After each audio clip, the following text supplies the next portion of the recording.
selamat datang di channel YouTube aku.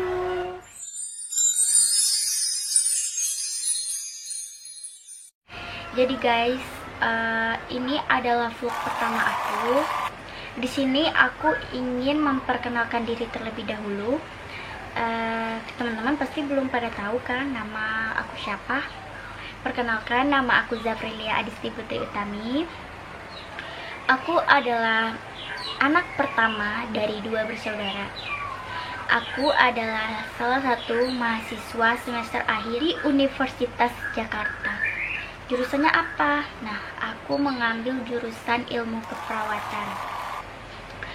Di sini tidak hanya ingin memperkenalkan diri, tapi aku juga ingin berbagi pengalaman dan berbagi cerita untuk kalian. Soalnya kemarin di WhatsApp, di Instagram aku juga banyak yang nanyain, kok dinas online itu kayak gimana? Nah, nanti aku akan jelasin gimana aku melaksanakan dinas online selama masa pandemi ini. Baik, langsung saja kita ke pengalamannya. Oke guys, balik lagi. Di sini aku ingin ngejelasin gimana pengalaman aku dinas online selama masa pandemi ini. Yang kalian tahu, dinas itu biasanya di rumah sakit kan ya. Tapi sekarang dari kampus aku mengadakan dinas online itu nggak ke rumah sakit, dikarenakan di rumah sakit belum bisa menerima mahasiswa. Ya kalian tahu sendiri kan masa pandemi ini kayak gimana. Jadi mereka nggak berani gitu buat ambil resikonya, nggak berani, dosen-dosen juga pada nggak berani. Jadi pada masa pandemi ini aku melaksanakan dinas online itu dengan 3 stase. Yang pertama itu ada stase keperawatan medikal bedah, yang kedua ada stase keperawatan manajemen, dan yang ketiga yang baru selesai kemarin itu keperawatan gawat darurat.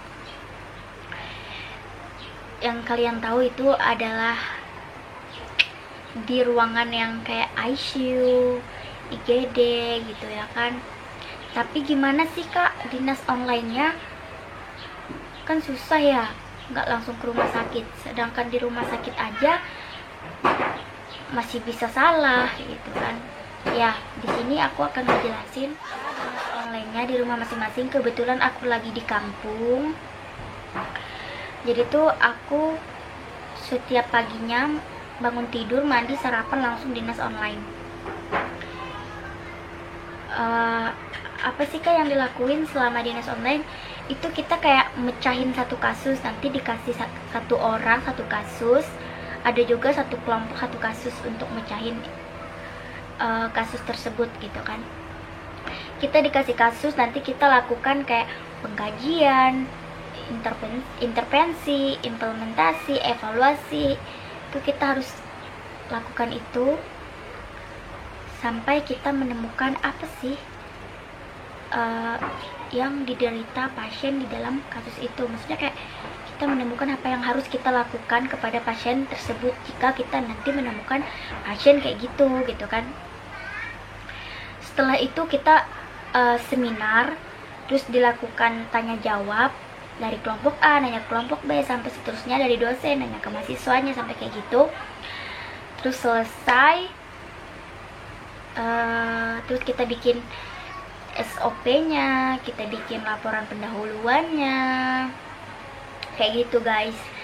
Terus bedanya sama dinas langsung ke rumah sakit itu cuman kalau misalkan kita ke rumah sakit itu kita langsung nanya ke pasiennya. Contohnya kayak gini, ibu keluhannya apa ya, ibu masih sakit ini enggak gitu kan. Jadi kita bisa langsung mengkaji ke pasiennya gitu. Kalau misalkan dinas online kan kita kayak lihat dari kasusnya, itu juga kadang kasusnya masih ada yang ditambahin oleh mahasiswanya gitu kan. Terus juga kalau misalkan di rumah sakit kita bisa melakukan beberapa tindakan ya kan, tergantung apa yang disuruh atau yang kebutuhan si pasiennya.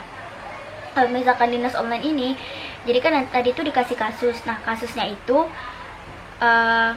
udah kita kaji, udah kita lakukan pengkajian sampai evaluasi, kita bikin satu SOP tindakan yang ingin kita buat video. Nah, jadi kayak kalau misalkan dinas online itu kita cuman bikin satu video karena satu kasus itu tadi, dari satu kasus tadi yang udah kita pecahin.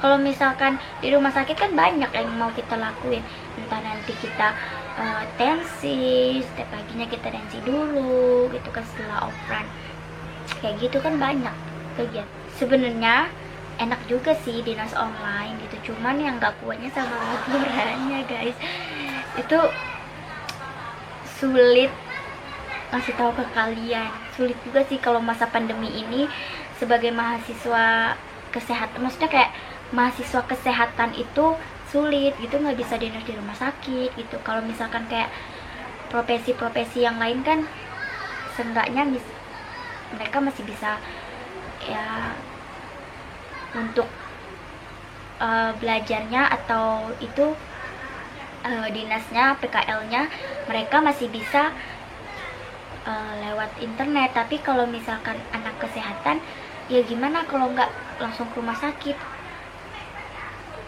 Masih bagus kalau misalkan di rumah ada alatnya masing-masing gitu kan. Ya masa pandemi ini kalian tahu sendiri kan, nah gimana kita harus jaga kesehatan. Oke guys, jadi itu ceritanya aku hari ini di vlog pertama ini. Jadi kalau misalkan kalian ingin bertanya lagi, kalian bisa tinggalkan komentarnya di situ.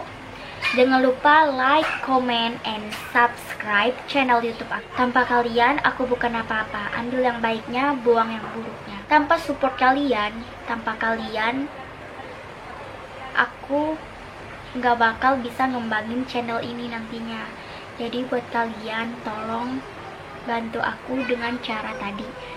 Share, like, comment, and subscribe channel aku. Dan jangan lupa tinggalkan pesan di kolom komentar untuk channel aku selanjutnya. Oke guys, I love you so much.